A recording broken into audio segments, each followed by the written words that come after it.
All right, let's jump into another deep dive. This time, we're tackling something truly massive, Huge. the Kumbh Mela.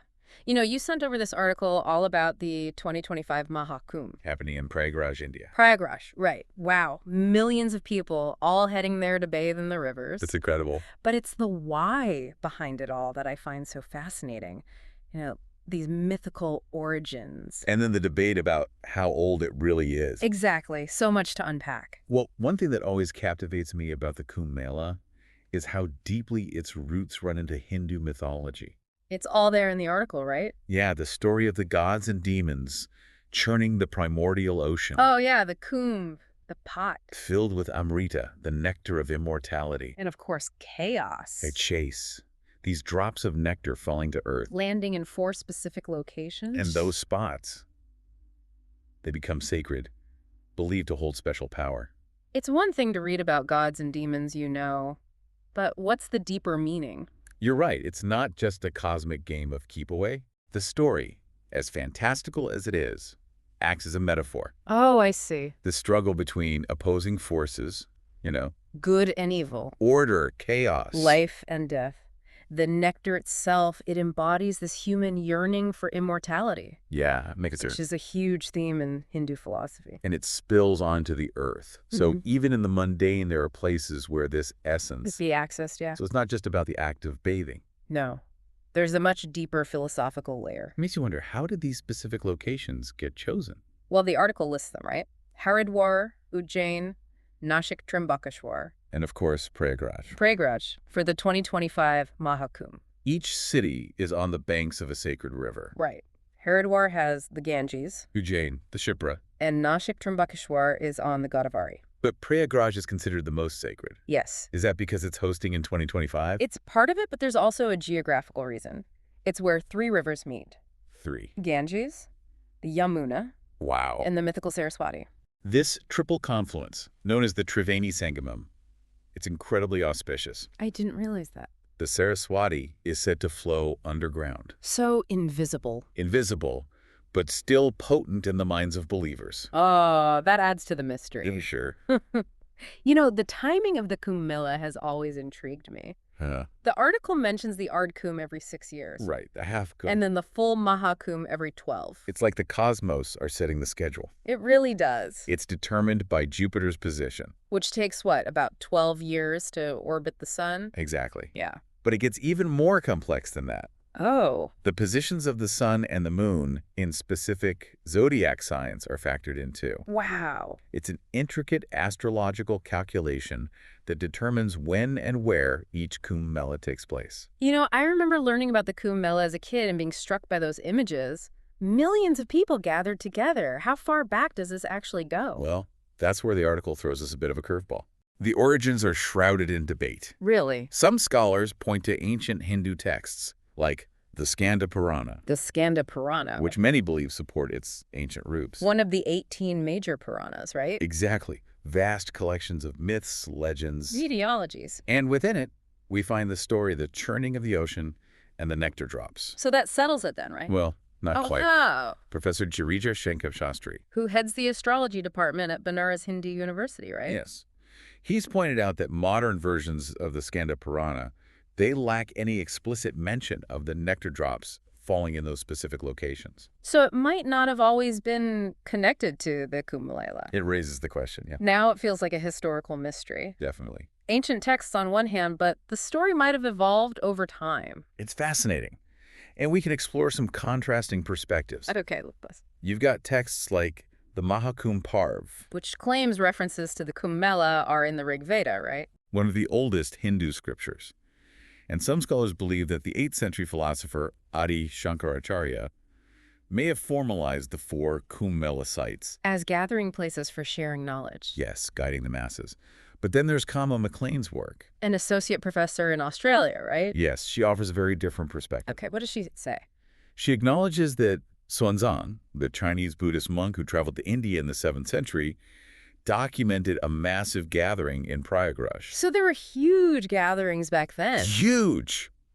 But she argues there's no way to be certain if it was actually the Kumbh Mela as we understand it today. So if it wasn't the Kumbh Mela, what was it?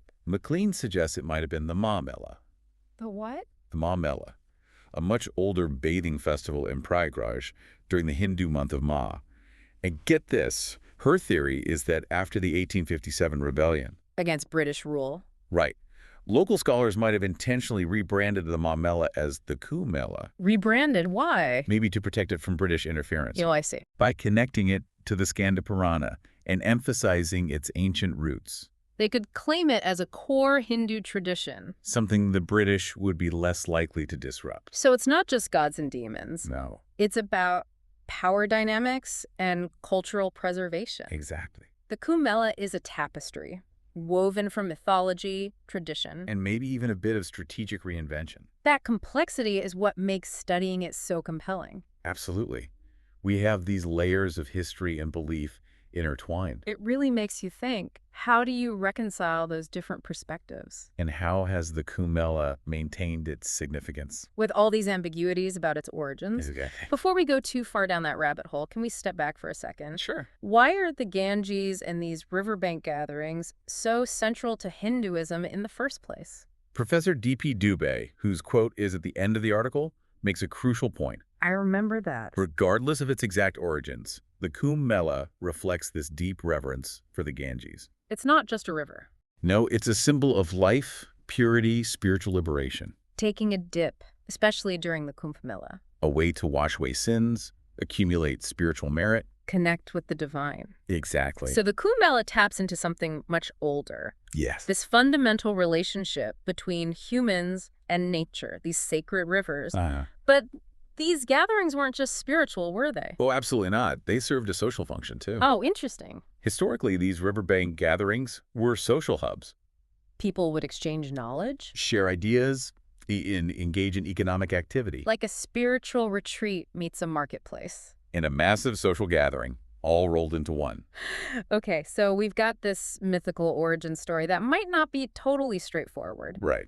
Specific locations chosen for their confluence of rivers, Wow. astrologically determined timing, Yes. and this deeper connection to the Ganges and the tradition of riverbank gatherings. Uh-huh. But I'm still wondering, what actually happens at the Kumbh Mela? That's the next layer, right? I mean, besides bathing? Well, the activities are as diverse as the people who attend. Makes sense. Some come seeking to wash away their sins, start anew. Clean slate.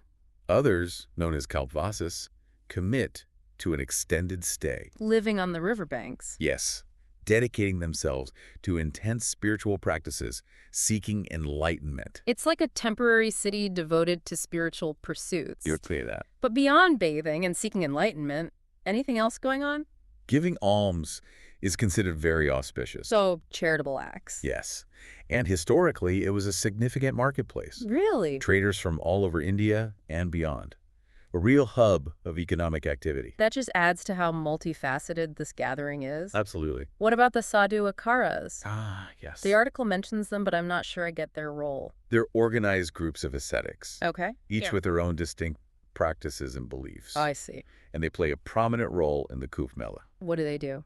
Their processions are incredible to see, showcasing the diversity of Hindu spiritual traditions. Like different schools of thought within Hinduism. Exactly. Each with their own rituals and ways of seeking the divine. A living, breathing display of the many paths within Hinduism. I like that, yes. It makes me think, with all this focus on ritual and tradition, what does it mean for the individual? What are they hoping to achieve? Is it purely about faith, or is there something more personal? That's a question best answered by experiencing it firsthand. I bet. It's a place where individuals, carrying their own stories and motivations, All come together. seeking something beyond the everyday, a melting pot of desires. From purification to knowledge to connection. You got it.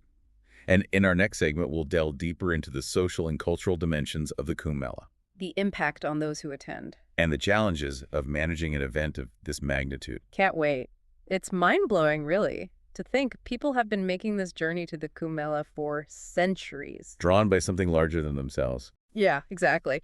But I want to shift gears a bit. Okay. What about the logistics? Hosting millions of people, that's got to be a massive undertaking. It really is a staggering logistical feat. I bet. The Indian government and local authorities, they pour immense resources into preparing for the Kumbh Mela. So what kind of things are we talking about? Setting up temporary housing, ensuring sanitation, managing transportation. And of course, keeping millions of pilgrims safe. Safety and security, absolutely paramount. I can't even imagine coordinating something that big. It's like managing a pop-up city or a small country for a few weeks. Are there, like, specific challenges that come with a gathering this massive? Oh, absolutely. The sheer volume of people presents unique challenges. I can imagine. One major concern is managing the crowds. Especially on those key bathing days. Exactly, when millions converge on the riverbanks all at once. It seems like there's real potential for accidents. The potential for stampedes is a serious concern. So how do they handle that? Authorities utilize a combination of things: Like, technology, strategic crowd management techniques, and a massive network of volunteers. wow. It's a huge undertaking, but they do a remarkable job. It really speaks to their dedication and organization that it runs as smoothly as it does. It's impressive. But beyond the immediate logistics, I'm curious about the long-term impact. On the host cities. Yeah, the impact of this influx of people, economically, culturally, it must be significant. Undeniably, yes. Economically, the Kumbh Mela provides a substantial boost. In what way? Pilgrims bring in revenue. They support local businesses, Hotels, restaurants. street vendors, those selling religious artifacts. Mhm. Everyone benefits. And it creates jobs, right? Absolutely. Temporary employment opportunities for residents, a vital economic stimulus. It seems like a win-win. Pilgrims get their spiritual fulfillment and the local community benefits. You could say that. But are there any downsides to hosting such a massive event? Well, of course, every large-scale event has its challenges. I figured there must be some drawbacks. With so many people, there's inevitably a strain on resources. Things like water, sanitation. Exactly. And waste management becomes a major concern. It's like the world's largest campout, but with a spiritual twist. That's a good way to put it. How do they address those environmental concerns? It seems like a tough balance to strike. There's a growing awareness of the Kumbh Mela's environmental impact, and with that comes a push for sustainable practices. That's good to hear. Recent years have seen a real increase in eco-friendly initiatives, Like what kinds of things? using biodegradable materials, encouraging waste segregation, implementing water filtration systems, So they're trying to minimize pollution. and reduce resource depletion. It reframes the Kumbh Mela not just as this religious gathering, but also a chance to showcase sustainability. And raise awareness about environmental stewardship. But as India modernizes, it feels like there's this constant tension. Between preserving traditions and adapting to a changing world. How does that play out in the context of the Kumbh Mela? It's an ongoing conversation, a balancing act. For sure. Some advocate for strict adherence to traditional practices, emphasizing authenticity, I can see that perspective. while others believe adaptation is crucial for future generations. Reaching younger demographics. Exactly, who may have different expectations, different ways of connecting with their faith. It's about finding that sweet spot, the blend of tradition and modernity. That will allow the Kumbh Mela to continue to thrive. For generations to come. Exactly. Amidst all the logistics, the economics, the sustainability efforts, and the preservation of traditions. Yes, I keep coming back to the individual pilgrim. to their stories. What motivates them to embark on this journey? What are their hopes and aspirations? It's those questions that are at the heart of the Kumbh Mela. I agree. It's a place where people from all walks of life come together. Diverse backgrounds, socioeconomic statuses, Different religions, even. all united by a shared search for something beyond themselves, It's a melting pot of humanity. driven by a collective yearning for meaning, connection. And maybe even a touch of the divine. Perhaps. It makes me think about the power of collective experience. How being part of something larger than yourself can be transformative. Even for those who don't share the same belief system. You're absolutely right. That's the beauty of the Kumbh Mela. It transcends religious boundaries. It offers a glimpse into the universal nature of human spirituality. This yearning for connection, for something greater, it's something we all share. It's in our nature to seek meaning and purpose. To find a sense of belonging. I love that idea. The universality of the human spirit seeking connection. It reminds us that despite our differences, we all share that common yearning. We do. But with all the challenges we've talked about, what's next for the Kumbh Mela? Can something so grand and ancient withstand the pressures of the modern world? It's a big question. That question weighs heavily on the minds of those dedicated to safeguarding its legacy. I can imagine. The challenges are real. A growing global population, environmental concerns, Evolving values of younger generations. The key seems to be finding ways to adapt and innovate while remaining true to the essence of the Kumbh Mela. It's like that saying, the only constant is change. It is, The Kumbh Mela has already shown incredible resilience. enduring centuries of change and upheaval. Maybe its ability to adapt, to embrace innovation while honoring tradition is what will secure its future. It's a fascinating idea, We're seeing a movement towards a more sustainable Kumbh Mela, a conscious effort to minimize its environmental footprint embracing eco-friendly practices, responsible resource use. and efficient waste management strategies We're also seeing technology being integrated. to improve crowd management, enhance the pilgrim experience, and share information. About the Mela's cultural significance, Exactly. that proactive approach is encouraging. It is. It shows a collective understanding that the Kumbh Mela's future depends on finding that balance. Between preserving its roots and embracing the tools and perspectives of the modern world. It's not just about top-down initiatives, though, right? Right. We're seeing a growing awareness among pilgrims themselves. Really? A willingness to embrace responsible behavior. To help preserve the Kumbh Mela's cultural heritage. Exactly. Many are actively participating in those eco-friendly practices Utilizing digital platforms for information.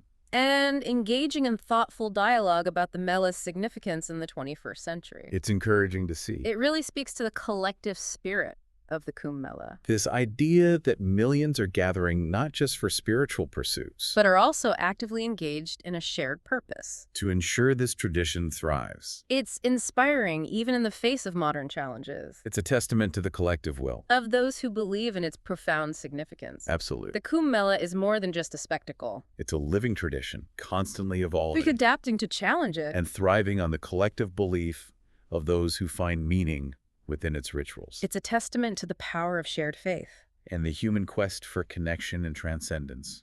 It's been incredible exploring the Kumbh Mela with you. It has. We've uncovered its mythical origins, delved into its complex history, Untangled the logistics and societal impact and even contemplated its future. in a rapidly changing world. But what I find most captivating are those individual stories, those personal experiences. They are at the heart of this gathering, I'm eager to delve into those narratives. to explore the transformative power of the Kumbh Mela on a personal level. And that's where we'll focus in our final segment. We will. We'll hear from pilgrims themselves, understand what draws them to the Kumbh Mela. And witness the impact it has on their lives. Stay tuned as we shift our lens to the human heart of the Kumbh Mela. A place where faith, tradition, and the search for meaning converge. In truly remarkable ways, we've explored the myths, the history, the sheer scale of it all. It's incredible, isn't it? But for this last part of our deep dive, I want to get to the heart of it. The human experience. Yeah, we've talked about millions attending, but what about those individual journeys? It's easy to get lost in the numbers, but you're right. The real magic is in those individual stories. It really is. Millions of unique experiences, all converging on those riverbanks. Each person with their own hopes, burdens. Their aspirations. It's humbling to think about. It is. And even though our article doesn't give us specific pilgrim accounts, Right. we know people come to the Kumbh Mela for so many different reasons. A whole tapestry of reasons. There's that draw of purification, right? That's absolutely. Cleansing oneself in these sacred waters. The act of bathing in the Ganges, Yamuna, or Godavari during the Kumbh Mela is incredibly potent. It's believed to wash away sins, karma, It's like a fresh start. a symbolic rebirth. Exactly. It's like hitting the reset button on your spiritual slate. I like that. But it's not just about getting physically clean. No, it's much deeper than that. So what does karma actually mean in this context? Well, in Hinduism, karma refers to the cycle of cause and effect, Okay, actions and their consequences. I see. Every thought, word, deed, They all create ripples. shaping our present and future lives. So bathing in these rivers during the Kumbh Mela, It's a way to break free from negative karmic patterns to cleanse past transgressions, and create space for positive change. a powerful concept It is. that we can actively influence our karmic path. Exactly. It makes me think about those who attend seeking not just purification, but deeper knowledge. Spiritual knowledge, yes. The Kumbh Mela is like a vast spiritual marketplace. A place of learning and wisdom, You've got pilgrims just starting their journeys, looking for guidance. and then seasoned ascetics, gurus, teachers, Sharing their insights, offering glimpses into different paths. like a pop-up university of spirituality. That's a good way to put it. You could spend your entire time there immersed in these discussions. Absolutely. Discussions about philosophy, scripture, the divine. It's all there. But I imagine for some, it goes beyond the intellectual. Oh, There's a deep emotional yearning there. a need for connection, for healing. Exactly. The Kumbh Mela offers a profoundly personal experience. A place to seek solace, to pray, To ask for guidance, to connect with something larger. to find comfort and strength in a community of faith. And it's not just individual pursuits, is it? No, not at all. There's a strong social element. A shared experience that transcends those individual differences. Exactly. Families making pilgrimages together, friends reuniting, Story. strengthening bonds through shared rituals and devotion. The Kumbh Mela is where connections are forged, communities are strengthened. The social fabric of Hinduism woven anew.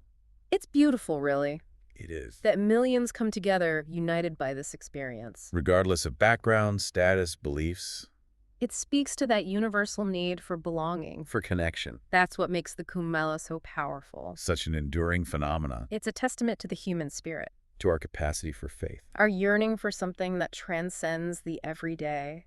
Something that connects us to the mystery of life.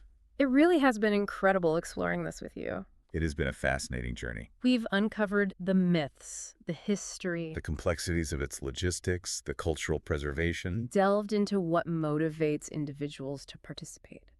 and we've just scratched the surface. I'm left with this sense of awe, And a renewed appreciation for the power of human belief. our unwavering search for meaning. As we conclude our deep dive, Yes. I encourage you, our listener, to reflect on what aspects of the Kumbh Mela resonate most with you.